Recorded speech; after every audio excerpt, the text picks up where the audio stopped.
PV Anwar ഇപ്പോൾ മാധ്യമങ്ങളെ കാണുകയാണ്. അദ്ദേഹത്തിന്റെ വാക്കുകളിലേക്ക്.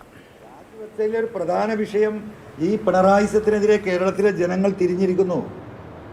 അത് കേരളത്തിലെ ജനങ്ങളെ ബോധ്യപ്പെടുത്തണം. കാരണം മൂന്നാം ഗവൺമെൻറ്റും ഞങ്ങളാണ് എന്ന് കേരളത്തിലെ ജനങ്ങളെ തെറ്റിദ്ധരിപ്പിച്ചുകൊണ്ടിരിക്കുകയാണ് ഈ പറയുന്ന മുഖ്യമന്ത്രിയുടെ ഓഫീസും CPM.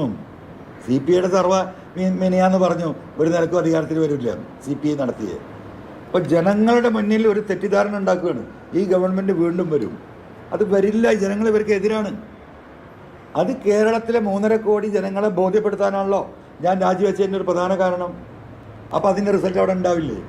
പിന്നെ എങ്ങനെയാണ് TP പറയുന്നത് ഈ തെരഞ്ഞെടുപ്പ് റിസൾട്ട് ഇതിൻ്റെ ഭാഗമാകില്ല, ഗവൺമെൻറ്റിൻ്റെ വിലയിരുത്തലാവില്ല?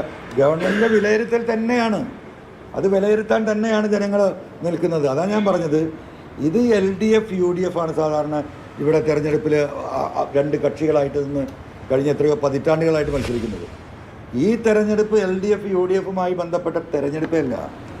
ഇവിടെ പിണറായിയും പിണറായിസവും ഒരു ഭാഗത്തും കേരളത്തിലെ ജനാധിപത്യ മതേതര വിശ്വാസികളായ കേരളത്തിലെ ജനങ്ങളും തമ്മിലുള്ള നേർക്ക് നേരെയുള്ള പോരാട്ടമാണ് നിലമ്പൂരിൽ നടക്കാൻ പോകുന്നത്.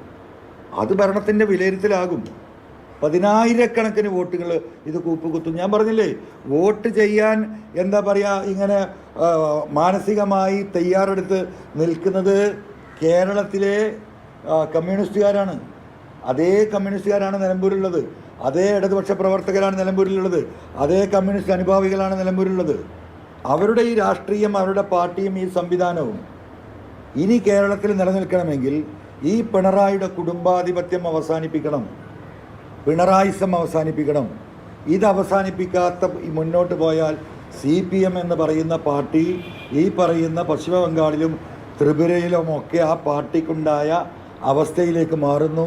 ഒരു തൊഴിലാളി വർഗ പാർട്ടി എന്ന് പറഞ്ഞ പാർട്ടി പരിപൂർണമായിട്ടും ഒരു മുതലാളി പാർട്ടിയായി, മുതലാളിമാർക്ക് വേണ്ടി ജീവിക്കുന്ന പാർട്ടിയായി മാറുകയാണ്.